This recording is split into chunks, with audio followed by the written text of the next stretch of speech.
Oke, yang pertama itu kita bahas satu persatu dari pemaparan. Nah, katanya dalam tahap pemaparan ini ada yang dinamakan dengan sensasi. Sensasi ini, aduh maaf ya.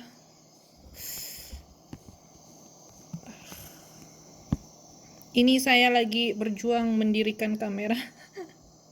Berjuang sekali saya malam hari ini mengajar kalian. Aduh.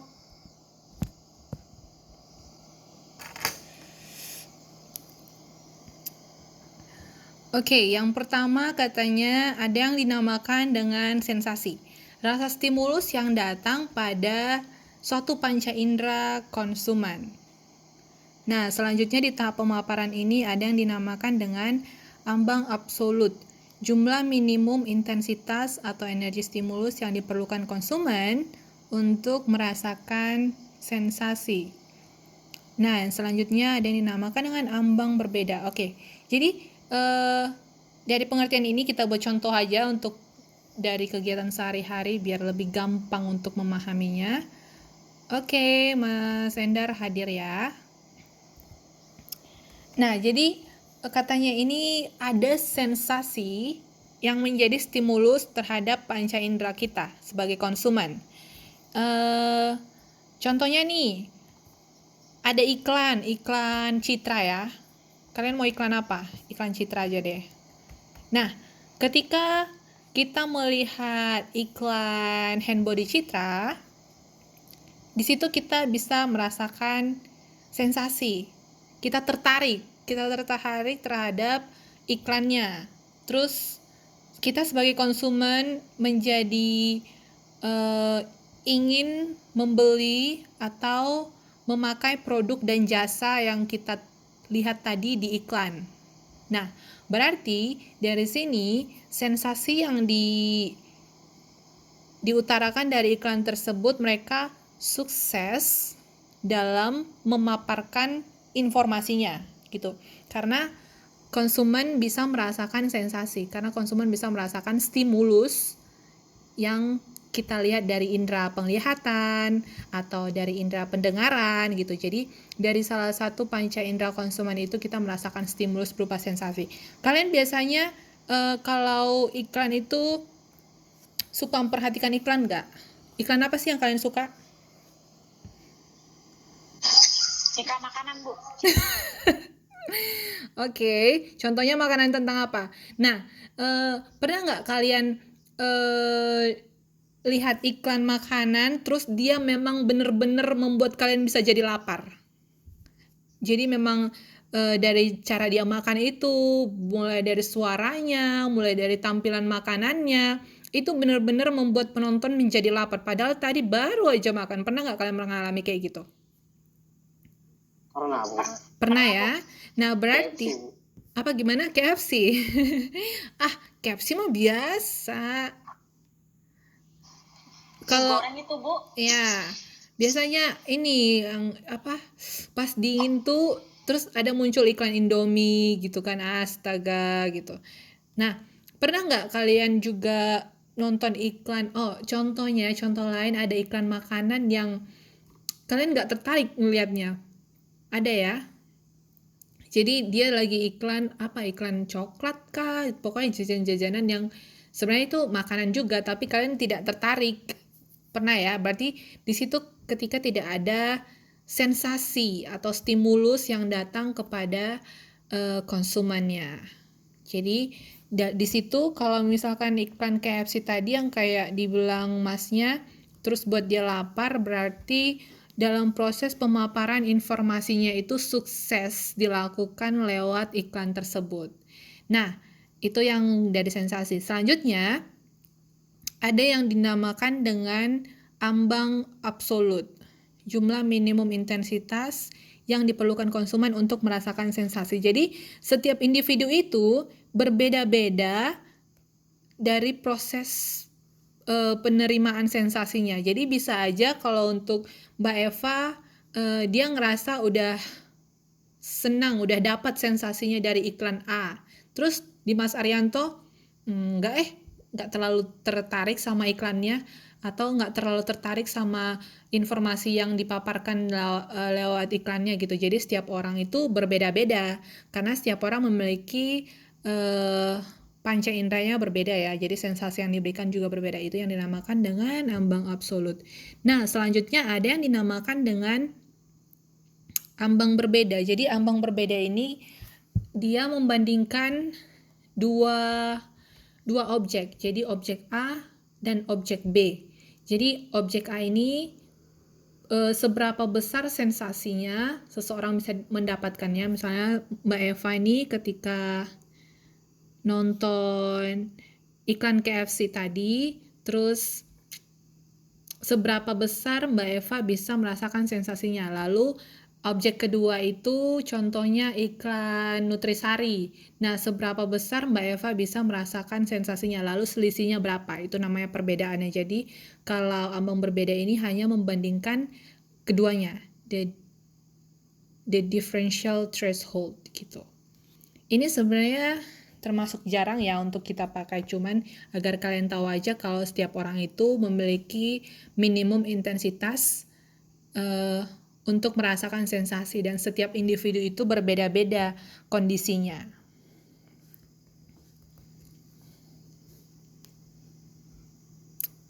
Oke, selanjutnya masuk ke perhatian. Nah,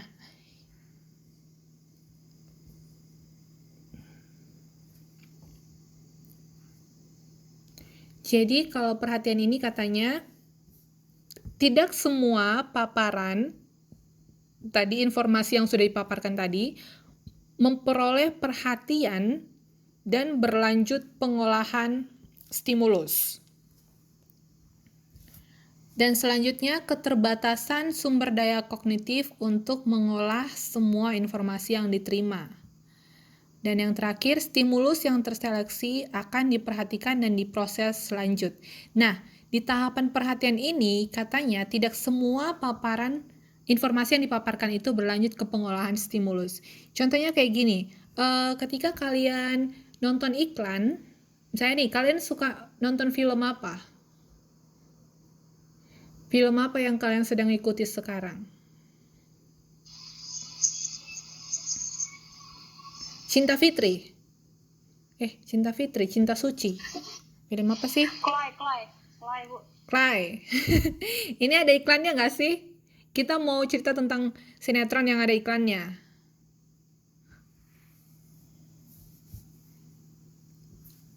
Apa ya?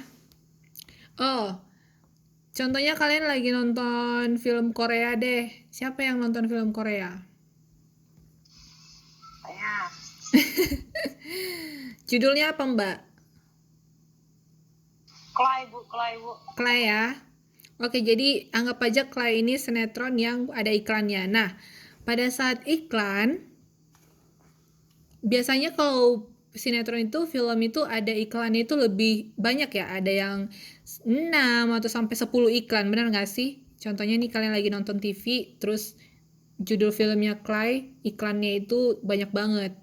Nah, ketika kalian melihat iklan ini, kalian bisa perhatikan nggak setiap iklan yang ada?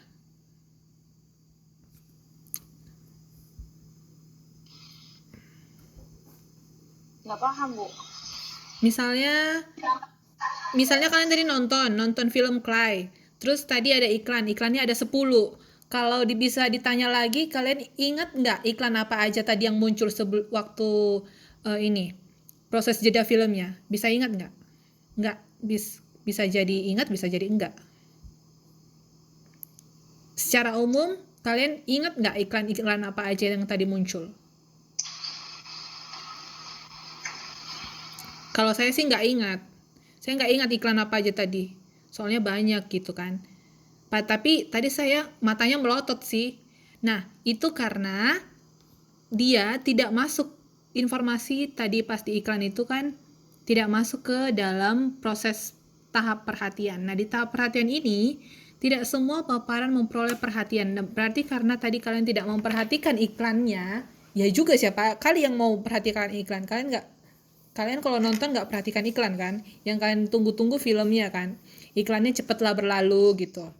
Iya. Nah, iya, jadi sebenarnya kan pemasar itu meletakkan suatu informasi dari iklan itu. Mereka sedang memberikan informasi, tetapi konsumen atau pendengar mereka nggak perhatikan.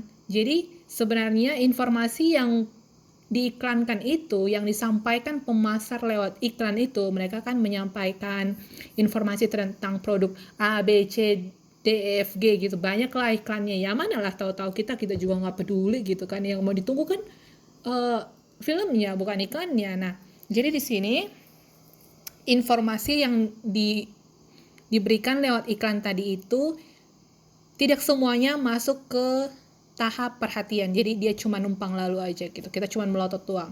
Kalau tadi misalkan ditanya temennya, tadi iklan sabun Lux udah muncul belum? Gitu. Hah? Iklan sabun Lux? Nggak tahu, orang nggak perhatikan iklan juga kan gitu. Nah, berarti di situ dalam proses itu konsumennya tidak memasukkan informasi ke dalam tahap perhatian.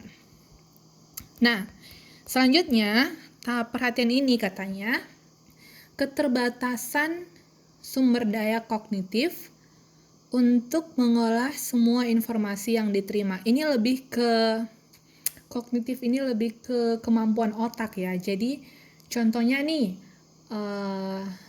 kalian lagi belajar, terus materi yang diajarkan hari ini itu terlalu banyak, sampai-sampai kalian hampir lupa semuanya gitu. Jadi saking banyaknya, jadi banyak lupanya karena keterbatasan otak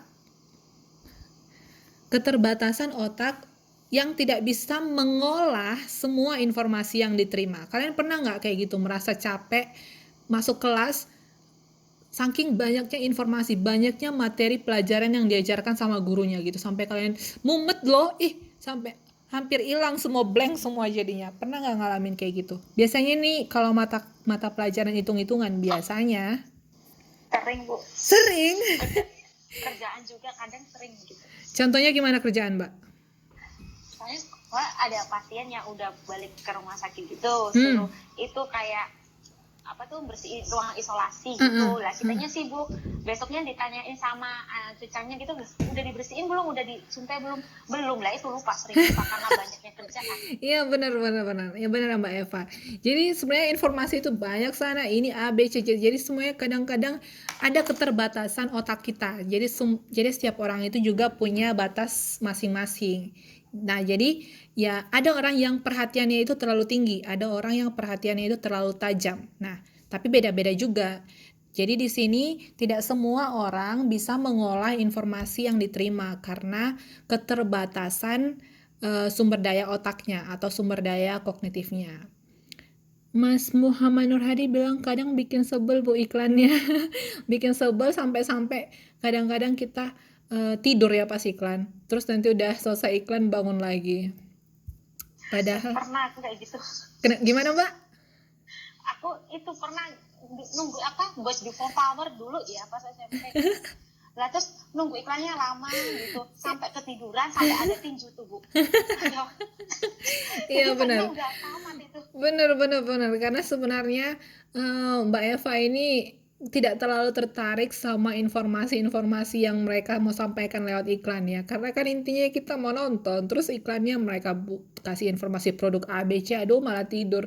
Ada lagi yang iklannya terlalu banyak ya, jadi kadang-kadang memang nggak diperhatikan, bahkan satu pun tak diperhatikan gitu. Nah, selanjutnya dalam tahap perhatian ini stimulus yang terseleksi akan diperhatikan dan diproses lanjut. Nah, masih kita contoh dalam iklan tadi, ketika kita suka akan iklannya, kita pasti perhatian. Contohnya nih tadi, yang udah berhasil lewat pemaparan itu, contohnya iklan makanan ya. Nih kita tertarik. Nah, tadi dia udah sukses dalam tahap pemaparan, terus kita masih memperhatikan iklan KFC tadi. Berarti di sini iklan KFC-nya itu sudah melewati tahap perhatian. Stimulus yang terseleksi. Dia udah terseleksi terus diproses lanjut. Oke. Nah, selanjutnya itu yang ketiga dia masuk ada faktor-faktor yang bisa mempengaruhi stimulus. Jadi kan kita kan kemarin udah belajar ya faktor-faktor yang mempengaruhi perhatian kita. Kalian masih ingat? Ini mirip-mirip sama seperti begitu juga. Nih contoh dalam perhatian nih.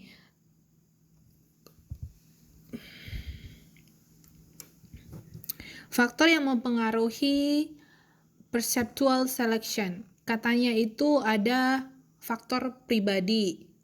Yang pertama, motivasi, kebutuhan konsumen, pengalaman masa lalu, dan sebagainya. Jadi ketika tadi kita nonton iklan KFC itu, kita bisa memberikan perhatian kepada iklannya mungkin karena pada saat itu kita lagi rindu makan KFC atau rindu makan ayam goreng. Nah, itu kan ada suatu kebutuhan di situ ya, atau ingin atau udah apa biasanya kalian kalau makan KFC itu bilangnya apa? Kepengen apa sih? Ada istilahnya, aduh saya lupa kok istilah gaulnya apa. Pokoknya ngebet banget, rindu banget makan KFC. Nah gitu. Jadi ketika kalian ada iklan seperti itu, jadinya kalian memperhatikannya. Itu salah satu faktor. Nah itu dikategorikan untuk faktor pribadi. Kalau kayak teh botol sosro gitu, minum apa aja minumnya teh botol sosro gitu juga, Bu? Gimana, Mbak?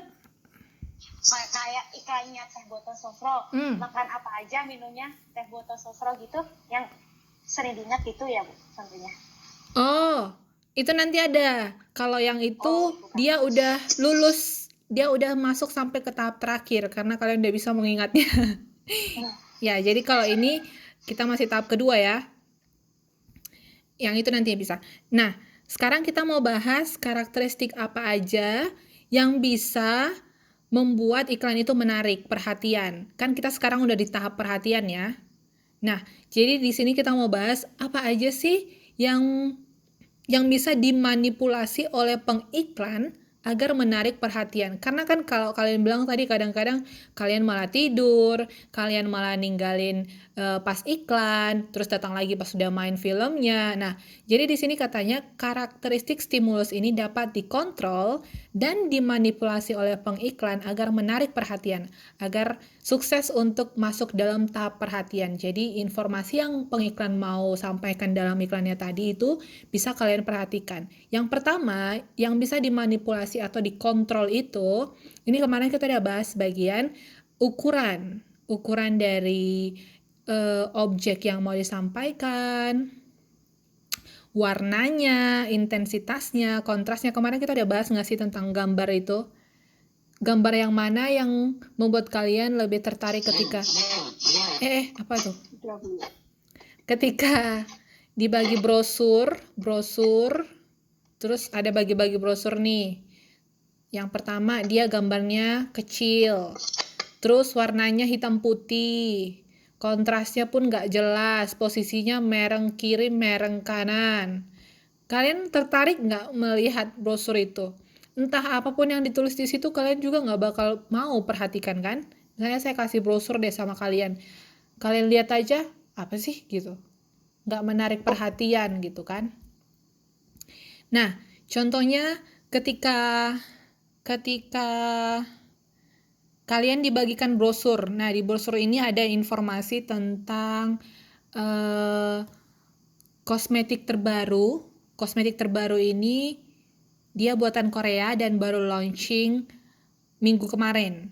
Nah, jadi mereka masih bagi-bagi brosur agar masyarakat lebih tahu kalau produk ini udah baru keluar ya. Nah, yang pertama itu mereka kasih lewat brosur yang warnanya hitam putih. Yang kedua, ada yang kasih brosur tapi dia kayak 3D. 3D itu jadi kalian kayak memang bisa benar-benar melihat kosmetiknya langsung karena memang dia bentuknya 3D. Jadi kayak kalian lagi megang produknya padahal kalian hanya megang brosur. Kalian lebih tertarik melihat yang mana? Tertarik kalau dikasih duitnya. Gimana Mas? Tertarik kalau dikasih duit daripada brosur. Tertarik kalau lihat sendiri? Dikasih duit daripada Bah, dikasih brosur. ini Mas Nur Hadi kah? Iya, itu sih matre, Bu. Mas Nur Hadi, nanti kita ngomongin duit. Sekarang kan topiknya informasi, pengolahan informasi loh. Kak Mas milih yang mana? Milih yang A atau yang B? Cepat. Yang B, Bu. Ya, yang B ya. Kenapa alasannya? Padahal sama-sama. Ya nggak ada alasan, Bu. Sama-sama dikurang lah akhirnya. Ini jawaban mau kena jewor ini ya. Ya udah deh, skornya saya kurangi jadi 90. Ayo, siapa yang mau ngasih jawaban? Saya kasih nilai 100. Ketiga Kak. Karena lebih menarik, Bu, jawabannya itu. Lebih menarik, lebih bagus. Kalau hitam putih tulisannya nggak jelas, ya males. Buang aja, nggak usah dibaca. Itu baru betul. Ya kan tinggal nginget aja. Ini kan kayak kejadian apa ya? Sehari-hari kita juga udah mengalaminya kan. Nah, ketika kita ada dalam dua pilihan. Nah, di sini Nilainya jadi dikurangin nggak? mau saya tambahin lagi deh 10-nya jadi 100 ya. Oke. Oke. Lain kali jangan kasih nilai tuh Bu, nanti sombong nih Bu. Gimana Mas? Nggak usah kasih nilai tuh si Hadi, nanti sombong itu. Janganlah, kan dia tadi udah jawab. Kalau dikasih pertanyaan dijawab ya dapat nilai lah. Oke, tadi saya sampai di mana ya? Nah di sini ketika nanti kalian membuka usaha atau membuka perusahaan baru, nanti kalian mau jadi manajer kan semuanya, aminkan aja ya. Entah itu kalian usaha sendiri atau kalian bekerja di perusahaan lain, ya pokoknya nanti kalian jadi manajer deh, saya doain. Nah, nanti ketika kalian mau membuat iklan tentang produk kalian itu, kalian harus tahu yang mana yang bisa kalian manipulasi agar bisa menarik perhatian para konsumen. Karena kayak tadi kita bilang, ketika dalam brosur itu, di dalam penyusunan brosur juga kalian bisa mengatur bagaimana agar brosur itu namanya eye catching. Eye catching itu bisa menarik perhatian. Ada brosur yang dia tulisannya kecil, terlalu padat, terlalu rame, terus warnanya kontras banget gitu kan. Aduh, matanya kayak nggak nangkep informasi yang ada di situ. Bukan cuma nggak nangkep, nggak tertarik baca brosurnya. Nah, kayak di koran itu. Nah, iya kayak dibuat di koran. Itu kan kadang-kadang kita bisa lihat terlalu rame ya. Kalau koran ya memang itu bisa dibilang terbatas. Nah, ketika kita mau bagi-bagi sendiri, jangan buat kayak di koran lagi dong. Kan kalau di koran matanya gimana ya? Mau seneng nggak sih kalian baca iklan di koran? Ya, nah gitu. Ketika nanti kalian mau buat iklan dari produk kalian itu, kalian harus memperhatikan posisinya, yang mana agar kalian bisa mengontrol agar iklan itu menarik. Nah, nanti informasinya itu bisa diproses oleh konsumen, jadi dia bisa masuk ke tahap perhatian. Nah, yang ketiga, dia masuk ke tahap pemahaman. Nah, menurut para ahli, di tahap ketiga ini memberikan makna kepada setiap stimulus. Makna itu tergantung pada bagaimana stimulus diklasifikasikan dan dielaborasi dalam kaitannya dengan pengetahuan. Di sini dia lebih ke mulai memahami dari apa yang informasi yang kita terima tadi. Jadi yang pertama tahapannya pemaparan. Lalu yang kedua kita masuk dalam memperhatikan informasi itu. Jadi ketika kita sudah memperhatikan, belum tentu juga kita memahami. Sama kayak belajar ya. Ketika kalian belajar, terus dikasih informasi, memang kalian memberikan perhatian, cuman belum tentu memahami kan. Nah, di sini kita informasi itu sama juga. Prosesnya tahap ketiga, ketika kita sudah ketika proses dari memahami itu masuk ke tahap selanjutnya, kita bisa memahami dari informasi. Di sini katanya konsumen melakukan persepsi atau stimulus organization. Nah, untuk yang ketiga ini dibagi lagi, ada yang dinamakan dengan dalam tahap pemahaman ini figure and ground, gambar dan latar belakang atau konteks. Di sini konsumen cenderung memisahkan objek dan latar belakang. Selanjutnya dalam tahapan ini, iklan yang dibuat pemasar harus mudah dibedakan antara objek dan latar belakangnya. Jadi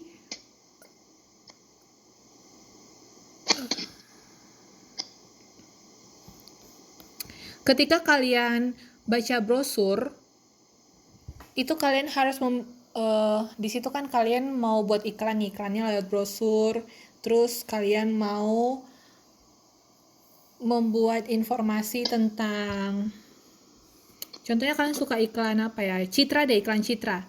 Ini kalau misalkan iklan citra ini enaknya itu backgroundnya itu biasanya dibuat warna apa sih? Yang cerah atau yang gelap? Warna cerah atau gelap? Cerah ya? Secara kulit. Iya, karena sebenarnya kan ini fungsi informasi yang mau kita sampaikan adalah untuk kulit. Jadi kita buat konteksnya itu harus benar-benar sesuai dengan makna dari informasi yang mau kita ajukan. Ini contohnya kalau kalian mau ngasih informasi tentang kegiatan apa ya? Kegiatan sulap. Kalau kegiatan sulap atau kegiatan yang berbaur dengan ya sulap deh. Ini kalau kalian mau ngasih informasi kayak gitu, saya pameran ini biasanya kalian buat konteksnya itu agak gelap ya. Nah, di sini memang kita sesuaikan dengan tujuan dari informasi yang mau kita sampaikan. Jangan nanti ketika kalian mau iklan kosmetik, terus kalian buat gambarnya itu gelap, warna hitam atau warna biru tua, itu sepertinya tidak menarik karena informasi yang mau kalian sampaikan itu adalah tentang yang berbau-bau kecantikan. Ini biasanya warna-warna cerah, apalagi yang ditujukan untuk perempuan. Benar nggak sih? Cewek-cewek. Ada kalanya ketika kalian tidak mengetahui produk itu, tetapi karena dia mendesain brosurnya bagus dan lucu, mungkin bisa jadi kalian pengen bacanya. Pernah nggak kalian ngalami kayak gitu? Apa sih ini kok lucu gitu? Nah, karena tadi lucu atau eye catching, kalian jadi minat untuk membaca brosur itu. Pernah nggak kalian mengalami seperti itu? Kalian dibagi brosur terus karena gambarnya menarik, nah akhirnya kalian baca, oh ini tentang ini salon baru, oh spa baru yang baru dibuka di TMS. Kayak yang dibikin kayak hampir kayak tabloid gitu, tapi cuma berapa lembar. Nah kayak gitu Mbak Siti Kumaida suka nggak bacanya? Suka, kayak yang ada di Kosmed gitu. Kenapa suka?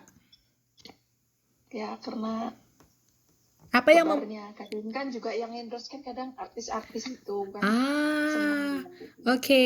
Nah di sini yang membuat Mbak Siti Kumaidah ini memberikan perhatiannya karena tadi bilang gambarnya ya, mungkin gambarnya itu gambar selebritis yang Mbak sukai, atau gambar siapa lah gitu, pria tampan kah atau wanita cantik? Mbak lebih suka yang mana? Pokoknya yang fresh lah. Nah, ketika Mbak Siti Kumaidah melihat brosurnya, oh eye catching namanya, jadi itu menarik perhatian. Nah, tadinya kan Mbak Siti Kumaidah nggak tahu informasi itu. Nah, karena ada gambar-gambarnya yang menarik perhatian, akhirnya dibacalah sama Mbak Kumaidah. Walaupun hanya lihat-lihat gambar, kadang-kadang kita kan awalnya lihat-lihat gambar. Nah, ternyata jadi tertarik untuk membaca tentang apa sih ini gitu. Nah, di sini itu karena strategi kita tadi dalam penyampaian informasi itu kita masuk ke dalam prinsip figure and ground. Jadi gambar dan latar belakang. Kita buat juga gambar, jangan tulisan-tulisan melulu. Kalau tulisan-tulisan melulu ya masuk koran aja sekalian gitu. Jadi ada gambarnya. Karena biasanya orang cenderung suka melihat gambar daripada hanya tulisan ya. Nah, dalam penampilan gambarnya juga kita harus mengetahui, memisahkan yang mana latar belakangnya, yang mana objek utamanya gitu. Jangan nanti gambar orangnya sama semua sama gambar latar belakangnya nggak bisa dibedakan kan, jadi ribet. Informasinya nanti nggak tersampaikan secara sempurna seperti apa yang diinginkan oleh pengiklan. Nah, selanjutnya ada yang dinamakan dengan pengelompokan. Jadi, orang mengelompokkan stimulus sehingga membentuk satu kesatuan latar belakang. Jadi katanya ini prinsip grouping. Contohnya ini ketika kalian mau buat iklan lagi, brosur tadi, nah jadi kalian mengelompokkan sebenarnya yang kadang-kadang kan ada, kalau misalkan kalian mau buat gambar-gambar, ya gambar yang mana yang lebih cocok untuk digabungkan bersama. Jangan nanti gambarnya ngaur, di atas, di bawah, kiri, kanan semuanya berserak, jadi dia kelihatannya kayak berserak ya. Jadi kalau misalkan kalian mau buat gambar, itu kalian buat gambarnya searah semuanya dan memang dia dikelompokkan. Kalau memang dia yang packagingnya bulat, jadi yang bulat semua. Kalau yang kotak semua gitu. Kalau lebih terarah gitu kan, yang pembaca juga nyaman untuk dan bisa menarik perhatian untuk membaca informasinya. Jadi istilahnya di sini ketika kalian menyampaikan informasi itu jangan berserak, jadi kayak ngaur gitu. Jadi ada prinsip grouping namanya, dikelompokkan untuk yang berhubungan. Lalu selanjutnya ada yang dinamakan dengan kesamaan. Jadi objeknya itu berdasarkan bentuknya sama atau namanya yang sama atau lain-lainnya. Ini kayak di gambar ini mereka mengelompokkan yang bentuknya apa nih? Segi empat dan lingkaran. Selanjutnya ada yang dinamakan dengan kesinambungan. Kesinambungan ini konsumen menyatukan objek ke dalam satu kesatuan tanpa terpisah-pisah. Jadi ini ketika yang A berkesinambungan dengan B, berkesinambungan dengan C, ya udah mereka letakin aja secara berurut gitu. Jadi misalkan kalian tadi kalau untuk kosmetik itu kan misalnya nih untuk wajah sendiri kita kosmetiknya apa sih duluan dipakai? Kalian bisa pakai apa duluan? Pakai foundation,